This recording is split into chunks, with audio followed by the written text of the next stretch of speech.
বাতিল তো কাঁপছে জয়ের পালা, পালারে পালা, জলদি পাইলে তো দেরি গোলে ঝুলবে তালা। ঠিক আছে না? সেই জন্য একটু এই ঘুমটা ভাঙে না, মনে কিন্তু চলে গেছে সেই ভাগ দিয়ে পড়তে গেছে, তোর ঠিক না বেঠে একটু ঘুমটা ভাঙার দরকার আছে না?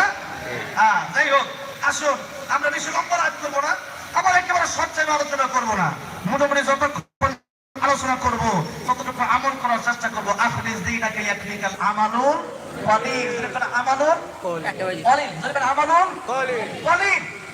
যদি আমলটা যদি ইখলাসের সাথে হয়, মনে করেন একজন 1000 টাকা দান করছে, আমার 1 লাখ টাকা আছে, আরেকজনের নাই 100 আছে, আমরা 10 টাকা দান করছি, তাহলে কি মনে করেন যে এবার 1000 টাকা দিচ্ছে এবারে বেশি সব পাইছে, যেন 10 টাকা কম পাইছে না, বরং এবার 10 টাকা দান করলেও এই লোকের ইখলাস যদি ঠিক থাকে, তাহলে দেখা গেছে যে 1000 একজন দান করছে তাই ইখলাস নাই, আরেকজন 10 টাকা দিচ্ছে মন থেকে যে আমার নাই, কি কোনো থাকলে আরো বেশি দিতাম, সে 10 টাকা মাদ্রাসায় দিচ্ছে, মাহফিলে দিচ্ছে, তার 10 টাকা ওই 1000 টাকা চাইতে বেশি দাবি, যেরকম ঠিক না বেঠে? তাহলে আপনি দিনাকে ইয়াকফিকাল আমালুল কলিল, অল্প আমল নাজাতের জন্য যথেষ্ট, যদি আমলটা আমার আল্লাহর জন্য হয়। যখন আমলটা কার জন্য হইতে হবে? যখন আমলটা কার জন্য হইতে হবে? আল্লাহর জন্য আমলটা হইতে হবে।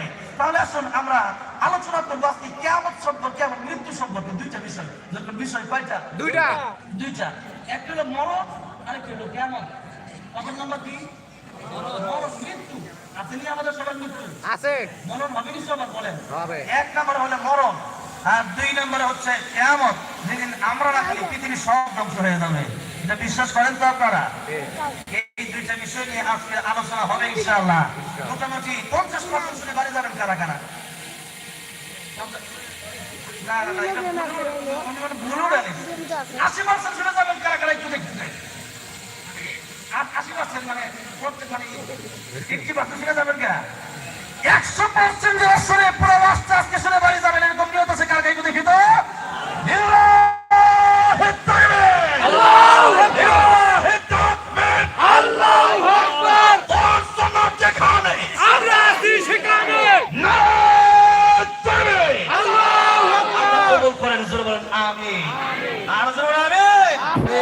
আমার ভাই, আমার বাবা যেটা, তাহলে আসুন আমরা আল্লাহ শুকরিয়া আদায় করলাম। আমরা এবার আলোচনার দিকে যাই এবং আলোচনাগুলি একটু বোঝার চেষ্টা করতে হবে। আজকে আলোচনা আপনাদেরকে বুঝাই দেবো, আলোচনাটা পুরোটা যদি না শোনেন তাহলে হয়তো বুঝবেন না। সেই জন্য আলোচনা শুনতে হবে, বুঝে এরপরে অন্তরের পকেটে তুলে এটা বাড়িতে নিয়ে যেতে হবে ইনশাআল্লাহ। তাহলে এবার আসুন সূরা তাহা থেকে এখানে আয়াতে কারিমা আপনাদের সামনে তিলাওয়াত করেছি। সেই আয়াতের ভিতরে আল্লাহ রাব্বুল আলামিন বলেন, ইন্নাস সাআতা আতিয়াতুন আকাদু উখফিহা লিতুজজা কুল্লু নাফসিন বিমা তাসআ। আল্লাহ রাব্বুল আলামিন বলেন, ইন্নাস সাআতা আতিয়াতুন, নিশ্চয়ই কিয়ামত আসবে। যারা বলেন নিশ্চয়ই কি আসবে? কিয়ামত। যেদিন এই পৃথিবীটা ভেঙে চুরমার হয়ে যাবে, যেদিন এই পৃথিবীতে আর কোনো মানুষ বেঁচে থাকবে না, যেদিন এই পৃথিবীর পাহাড়গুলো তুলনে উঠতে থাকবে, আকাশগুলো ভেঙে খান খান হয়ে যাবে, ইদা জুলজিলাতিল আরদু জিলজালাহা, ভূমিকম্পের মাধ্যমে। কিসের মাধ্যমে? ভূমিকম্পের মাধ্যমে। তাহলে আসুন সেই ভূমিকম্প আমরা এখনো দেখি নাই। 5.5 এই ভূমিকম্প দেখা বাংলাদেশের মানুষ অনুচর উঠছে কয়েকদিন আগে, ধরে ঠিক না? আর যে ভূমিকম্প হবে নতুন বিল্ডিং গুলা বালুর মতো বড় বড় 20 তলা 30 তলা ঢাকার বিল্ডিং গুলা, শহরের এই আপনাদের সৈয়দপুর শহরের বিল্ডিং গুলা তোলার মতো, বালু করার মতো করবে। তাহলে সেই কিয়ামত অবশ্যই একদিন আসবে। এবার কিয়ামতের ব্যাখ্যায় আল্লাহ নবী বিশ্বনবী রাহমাতুল লিল আলামিন বলেন যে কিয়ামত 2 প্রকার। জোরে বলেন, কিয়ামত কয় প্রকার? 2 প্রকার। একটা হলো কিয়ামতের সুগরা, আরেকটা হলো কিয়ামতের কুবরা। একটা হলো কিয়ামতের সুগরা, আরেকটা হলো কিয়ামতের কুবরা। কুবরা, সুগরা মানে ছোট আর কুবরা মানে বড়। সুগরা মানে ছোট, ছোট, আর কুবরা মানে বড়, বড়। তাহলে এবার আসুন আমরা সুগরা, সুগরা এটা কোন কিয়ামত? কিয়ামতের সুগরা, ছোট কিয়ামত, এটা কোন কিয়ামত? এই কিয়ামত সম্পর্কে আল্লাহ নবী বিশ্বনবী রাহমাতুল লিল আলামিন বলেন, মান মাতা ফাকাত কিয়ামাত কিয়ামাতুহু, যে যখন তোমার মরণ হবে ওই দিন তোমার ব্যক্তিগত কিয়ামত শুরু হয়ে যাবে। যেদিন কি হবে? মরণ হবে। যদি বলেন কি হবে? মরণ হবে। মরণ যেদিন হবে ওই দিন তোমার ব্যক্তিগত কিয়ামত শুরু হয়ে যাবে। তাহলে মরণ থেকে রেহাই পাওয়ার কোন সিস্টেম আছে না। মরণ থেকে কেউ বাঁচবে এমন কথা দুনিয়ার মুসলিম তো দূরের কথা, ইহুদি নাসারা খ্রিস্টান নাস্তিক আস্তিক কেউ বলতে পারবে? তাহলে মরণ অবশ্যই আমাদের আসবেই আসবে। তাহলে যেহেতু মরণ আসবেই, তাহলে এই মরণের জন্য একটু প্রস্তুতি নিয়ে যাওয়া দরকার আছে না? আছে। কি মনে করেন? যেহেতু আমরা এই দুনিয়ায় যেমন মনে করেন আমি যে রংপুর আসছি, একটু প্রস্তুতি নিয়ে আসছি না, কয়েকদিনের জন্য রংপুর আসছি, নীলফামারী তো আসছি, কালকে লালমনির হাটে প্রোগ্রাম আছে। তো এখন দেখা গেছে কাপড় চোপড় লয়ে আমি কিছু জিনিসপত্র লয়ে আইছি। এখন আমি প্রস্তুতি নিয়ে আসছি। এখন যদি প্রস্তুতি না নিয়ে আসতাম কাপড় চোপড়, তাহলে এক কাপড় নিয়ে কি 4-5 দিন 10-12 দিন ঘোরা যাইতো? ময়লা হয়ে যেত। এটা কথার কথা বললাম আর কি। প্রস্তুতি নিয়ে এক জায়গা থেকে আমরা আরেক জায়গায় যাই, এটা হলো প্রস্তুতি। তাহলে কবরে যাওয়ার প্রস্তুতি আছে না নাই? যেই কবরে যাওয়ার পরে এই পৃথিবীতে আর কোনোদিন আমরা আসবো না। ওই কবরে যাওয়ার পরে চিরজীবনের জন্য অনন্তকালের জন্য কবরে চলে যাবো। যে ব্যক্তি কবরে গেছে জীবনে কোনোদিনকে আবার দ্বিতীয়বার আপনার সামনে দেখছেন না? স্বপ্ন দেখতে পারেন, বাস্তবে দেখছেন না? বাস্তবে দেখেন নাই। তাহলে ওই কবরের চিন্তা আমাদের করতে হবে, ওই কবরের সামান আমাদের বুঝাতে হবে। কারণ এই দুনিয়ায় আমরা আসছি মুসাফির হিসাবে। যদি আওয়াজ করে বলেন এই দুনিয়া আমরা কি হিসাবে আসছি? মুসাফির। মুসাফির হিসাবে। আমি যে এই যে মনে করেন রংপুর বিভাগে ঢুকছি, মনে করেন 3-4টা জামা লয়ে আইছি।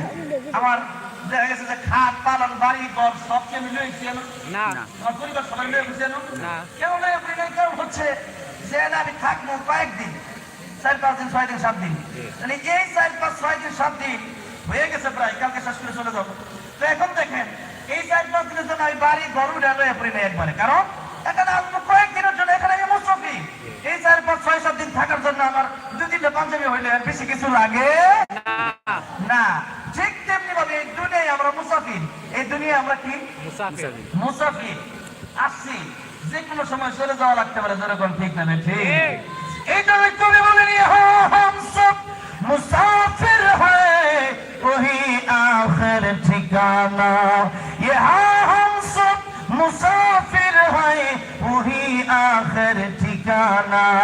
কোই আগে রওয়ানা হ্যায় কোই পিছে রওয়ানা। কোই আগে রওয়ানা হ্যায় কোই পিছে রওয়ানা। এই পৃথিবীতে মুসাফির হিসেবে আমরা সবাই এসেছি। আসার সিরিয়াল আছে, যাওয়ার কিন্তু কোন সিরিয়াল নাই। কথা ঠিক না বেঠে? একদিন মাটির ভেতরে হবে ঘর রে মন আমার, কেন বান্ধ দালান ঘর রে মন আমার, কেন বান্ধ দালান ঘর। ঠিক না বেঠে? সেই জন্য আল্লাহ নবী বিশ্বনবী রাহমাতুল লিল আলামিন বলেন, ও দুনিয়ার মানুষেরা রে, তোমাদের প্রত্যেকের 3 জন ভাই আছে। জোরে জবান খুলে বলেন আমাদের প্রত্যেকের কয়জন ভাই আছে? 3 জন। 1 নাম্বার ভাইয়ের নাম তোমার ধন সম্পদ, 2 নাম্বার ভাইয়ের নাম তোমার আত্মীয় স্বজন, 3 নাম্বার ভাইয়ের নাম তোমার নেক আমল। আত্মীয় স্বজন কবরে যাবে না, এরপরে ধন সম্পদ তোমার ভাই ওইটাও কবরে যাবে না।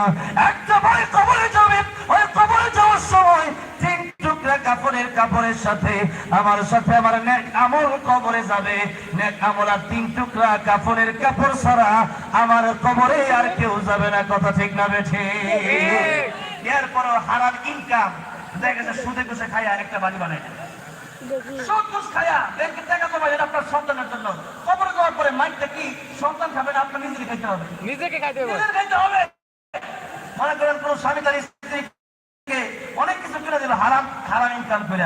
হারাম ইনকামের যে গুণাটা, এটা কি এখন মনে করেন যে স্ত্রী তো আপনার সাথে কবরে যাবে না। কবরে যাওয়ার পরে এর যে শাস্তিটা, কবরে যাওয়ার পর যে মাইকটা, এটা আপনার স্ত্রী খাবে না, নিজের খাইতে হবে। নিজের খাইতে হবে। তাহলে কি মনে করেন দুনিয়াতে হারাম কামায়া দিয়া যাবো, তা করে মাইক খাবো আমি হইতে পারে না। আপনি জোরে ঠিক না বেঠে? কামায়া দিয়া যাবো আমি, বাড়ি গেলে সব করে দিয়ে যাবো আমি হারাম কামাইয়া, আর কবরকে মাইক খাবো আমি। তোমরা পাঁচের লয়ে ঘুরবা, কেউ আরাম করে ঘুরবা। আবার এমনও হইতে পারে যে মৃত্যুর পরে আমার দেখা গেছে যে আমার স্ত্রী দুনিয়ায় দেখা যায় অনেক সময় প্রবাসীরা যখন পর দেখা গেছে যে অনেকে প্রবাসে যায় কষ্ট করে বউয়ের জন্য প্রবাসে যায়, আর সেই প্রবাসে এমন অনেক ঘটনা এই সমাজে ঘটে যে প্রবাসীর এই টাকাগুলা কষ্টের টাকাগুলা ঘাম ঝরানো টাকা দিয়া অন্য জায়গায় পরকীয়া আছে না না আছে। টাকা পাঠায় তার স্বামী কষ্ট করিয়া মাথার গান পায়ে পায়ে ফালাইয়া সেই টাকা দিয়া আরেকজনকে নিয়ে পার্কে গিয়ে ফুসকা খাইতে যায়, জোরে কোন ঠিক না? আমাদের সমাজে এমনও আছে আজকে পরকীয়া আর পরকীয়া দেখা গেছে যে স্বামী তার স্ত্রীকে ভালো লাগে না, স্ত্রী তার স্বামীকে ভালো লাগে না, অন্যদিকে ঘুরতে খালি ভালো লাগে। এগুলো হালাল না হারাম? হারাম। কেউ না আমার মৃত্যুর পরে টাকা পয়সা দিয়ে আনন্দ করবে সবাই, আর আমি কবরে গিয়ে আমার জাহান্নামের আগুনে আমি ভুগবো। নবী বলেন 99টা সাপ দেওয়া হবে,